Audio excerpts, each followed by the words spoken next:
Hello friend, अस्सलाम वालेकुम। देखिए, ये विंटर की फ्लावर की पहली शॉपिंग है हमारी फ्लावर प्लांट की। जो विंटर सीजन में बहुत ही अच्छे अच्छे फ्लावर प्लांट होते हैं, जो उनको ना लगाएं तो गार्डन अधूरा रहता है। तो ये है डेंथस, बहुत प्यारा कलर है। इससे पहले भी पिछले विंटर में भी यही सब कलर मिले थे हमको, और फिर से वही मिले हैं। और ये सॉल्विया है, 2 डेंथस है, 1 साल्विया है और 2 वर्बीना है और 2 गजानिया है।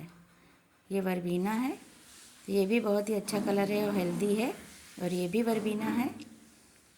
और ये पिटूनिया है। पिटूनिया बहुत ही अच्छा हमको लगा कि एक प्लांट पे 2 कलर हैं, तो बहुत अच्छा लगा। और गजानिया देखिए, ये कुछ हमको अनहेल्दी लगता है प्लांट, हल्का से कुछ दिक्कत लग रही है। इसकी पत्तियां हैं, कर्ल हैं हल्की हल्की। तो जब भी प्लांट लें तो फ्रेंड्स ज़रूर चेक कर लें कि ये सारी पत्तियां हेल्दी हैं कि नहीं, कलियां अच्छी हैं, काली तो नहीं पड़ रही हैं। तो हमें बहुत अच्छे से प्लांट को चेक करके तभी लेना चाहिए। और हम जल्दी जल्दी में होते हैं और बस ऊपर से देख लेते हैं, तो हमें पत्ती छू के और प्लांट को छू के भी देखना चाहिए जब हम नर्सरी जाएँ शॉपिंग करने। तो इतने अभी हमने लिए हैं, फिर आगे धीरे धीरे और शॉपिंग होती रहेगी, क्योंकि इतने अच्छे अच्छे फ्लावर प्लांट होते हैं ये सीज़नल वाले, विंटर के ढेरों होते हैं। अभी डॉग फ्लावर इसमें नहीं है और पेंजी नहीं है, और भी कई सारे। अभी इसमें डहेलिया वगैरह अभी हमने नहीं लिया है, तो धीरे धीरे करके लेते रहेंगे, क्योंकि प्लांटर की भी कमी हो जाती है। क्योंकि इतनी इतनी ज़्यादा क्वांटिटी में ये फ्लावरिंग प्लांट सीजनल वाले होते हैं विंटर में। और ये जो छोटी सैपलिंग हमने ली है, ये एक हॉली होक की है और एक सिनेरेरिया की है। ये सिनेरेरिया की है, बहुत छोटी नाजुक सी है। देखिए फिर लगती है कि नहीं, क्या होता है। तो इसके लिए मिट्टी जब हम बनाएंगे तो बहुत ही सॉफ्ट हमारी पहले की भुरभुरी मिट्टी है, और उसमें बालू भी मिक्स है पहले से ही, बहुत ही सॉफ्ट भुरभुरी। और ये हल्दी और फंगीसाइड और थोड़ी सी डीएपी, तो इसको हम ज़रूर मिक्स करेंगे विंटर में। और जो हमारी मिट्टी है तो पहले ही वाली मिट्टी है, पिछले साल वाली, और उसमें धान की भूसी, राइस हस्क पहले से मिली हुई थी, डिकम्पोज हो गई है, बहुत भुरभुरी हो गई है। तो हम फिर से भी थोड़ा, पॉट हल्का रहे इसीलिए हम थोड़ा और मिला लेंगे। और ये जो पिछले साल के पॉट थे हमारे, मॉस रोज परचूला का परसेंट लगे हुए थे, उसको अच्छे से साफ़ करके मिट्टी को सुखा लिया था, साफ़ करके फिर नीचे कपड़ा बिछा लिया है, और फिर से वही मिट्टी हमने दोबारा भर दी है। तो उसमें हमने फिर से थोड़ी गोबर की खाद भी मिलाई थी मिट्टी में। तो बहुत ही अच्छी हमारी ऑर्गेनिक मिट्टी तैयार हो गई है, अच्छे से रिच मिट्टी। तो इसको हम ऐसे रिपोर्ट करना है, बहुत ही अच्छे से 2 उंगली लगानी है और धीरे से ग्रो बैग को निकाल देना है, पॉली बैग को। और फिर ये बहुत ही अच्छी भुरभुरी मिट्टी में लगे हुए हैं सारे प्लांट। तो हमें मिट्टी हटाने की ज़रूरत नहीं है, लेकिन ये टब छोटे हैं तो हमको थोड़ा हटाना है नीचे से, तभी ये अच्छे से सेट हो पाएंगे। इस बास्केट में थोड़ी मिट्टी हम हल्के हाथों से हटा लेंगे, बहुत ही नाजुक होते हैं इनकी रूट, छोटी छोटी जो हैं, तो हल्के हाथों से हटा लेना है। और फंगीसाइड और हल्दी मिली है इसमें, तो बहुत ही अच्छी है मिट्टी हमारी। और भुरभुरी और पुरानी मिट्टी होती है तो बहुत ही अच्छी होती है। जब हम नई मिट्टी बनाते हैं तो उसमें थोड़ी दिक्कत हो सकती है, लेकिन जो हमारी पुरानी मिट्टी है अभी पिछले विंटर की, तो बहुत ही अच्छा है।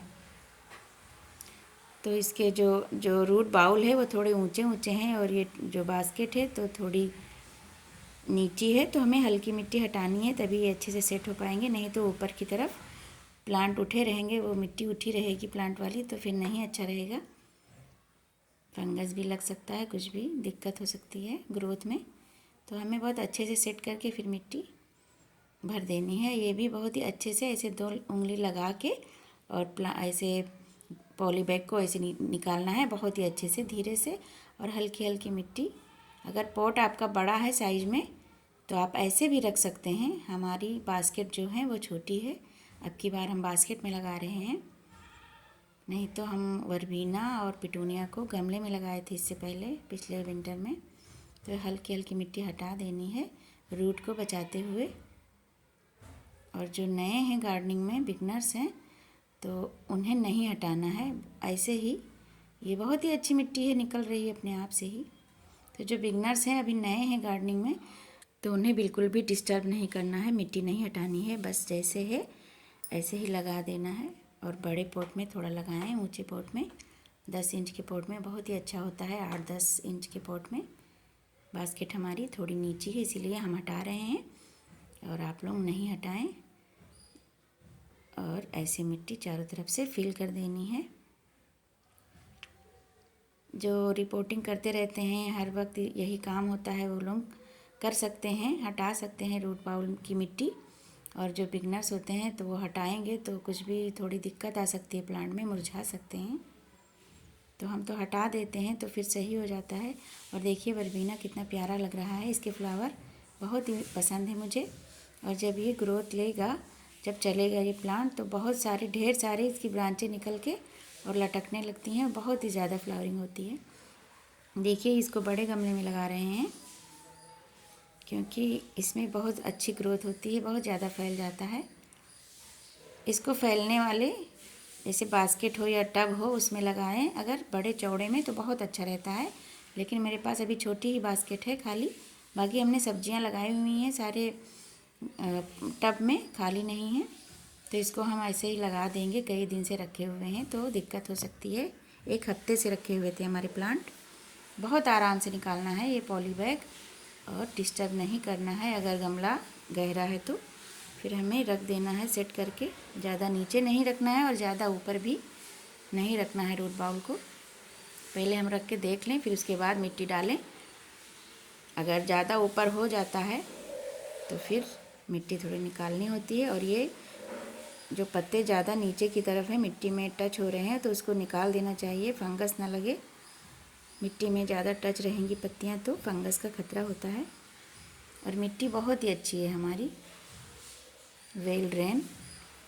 और इसमें जो राइस हस्क मिलाया था पिछले साल वो भी डिकम्पोज हो गया है और फिर से हमने अब की बार भी थोड़ी मिला दी है। और देखिए रिपोर्टिंग हो गई है। उसके बाद देखिए ऐसे ही बहुत कायदे से, बहुत आराम से हमें सारे प्लांट को निकाल के फिर रिपोर्ट करना है। ये बहुत नाजुक होते हैं जितने भी हैं, इनकी रूट बहुत हल्की नाजुक होती है बिल्कुल।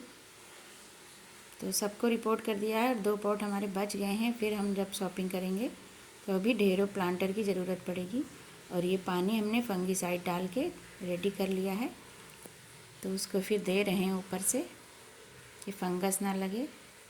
विंटर में हमें बहुत ध्यान रखना होता है, फंगीसाइड डालना होता है। तो थोड़ा पानी देंगे, तो गजानिया में थोड़ा दिक्कत लग रही है तो उसके लिए भी अच्छा रहेगा और सारे प्लांट के लिए भी। तो हम अच्छे से पानी दे देंगे फंगीसाइड वाला और उसके बाद सैडी एरिया में रख देंगे जहाँ धूप नहीं आती है डायरेक्ट, 3-4 दिन के लिए। फिर जब सेट हो जाएगा पौधा तो हम रख देंगे थोड़ी धूप में, जहाँ सुबह की थोड़ी देर के लिए धूप आती है तो वहाँ अभी रख देंगे, बहुत अच्छे से वहाँ सेट हो जाएंगे। फिर फुल धूप में रखना होता है इन सब विंटर के सीजनल प्लांट को, फ्लावरिंग प्लांट को फुल धूप चाहिए। और उसके बाद हमें हर हफ्ते सरसों खली का जो लिक्विड फर्टिलाइज़र बनाते हैं हम, वो बहुत पतला सा बना के हर हफ्ते देना होता है, उससे बहुत अच्छी फ्लावरिंग होती है। मस्टर्ड केक का लिक्विड फर्टिलाइज़र पतला एकदम बनाना है, जब उसको हम देंगे हर हफ्ते तो बहुत अच्छे से फ्लावरिंग होगी फ्रेंड्स।